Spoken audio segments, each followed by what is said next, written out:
యేసుక్రీస్తు పరిశుద్ధ నామానికి మహిమ కలుగునుగాక. అనుదిన వాహినిలో దేవుని నుండి ఒక స్పర్శ అనే అంశాన్ని అధ్యయనం చేద్దాం. మన చుట్టూ ఉన్న సవాళ్లు ఎక్కువగా ఉన్నప్పుడు మనం చేయలేని పనులను మనం తరచుగా చూస్తాము మరియు నిరుత్సాహపడతాము. ఈ అభద్రతా భావాలు మనం ఒక అడుగు ముందుకు వేయడానికి ఆటంకంగా ఉంటాయి. ఇర్మియా తాను యాజకుడైనప్పటికీ తాను మాట్లాడలేనని దేవునికి చెప్పడానికి ప్రయత్నిస్తున్నాడు. అయితే బైబిల్ ప్రకారం దేవుడు అతన్ని తన వాక్యము చెప్పుటకు దేవుడే నియమించాడు అని ఇర్మియా గ్రంథము 1వ అధ్యాయము 9లో అంటాడు. యెహోవా తన చేయి చాచి నా నోటిని ముట్టుకొని నాతో ఇలా అన్నాడు, ఇప్పుడు నేను నా మాటలను నీ నోటిలో ఉంచాను. దేవుడు తన వాక్యంతో మనలను సన్నద్ధం చేస్తాడు.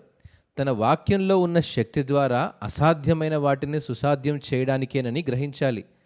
మన సామర్థ్యంతో సాధ్యం కానిది దేవుని స్పర్శతో సాధ్యమవుతుంది. సార్వభౌమాధికారి అయిన దేవుడు ఈరోజు తన శక్తివంతమైన కుడిహస్తాన్ని చాచడానికి మన ప్రతి ఒక్కరి జీవితంలో దైవిక ప్రణాళికలు మరియు ఉద్దేశాలను నెరవేర్చడానికి, జీవితాలను తాకడానికి సిద్ధంగా ఉన్నాడు.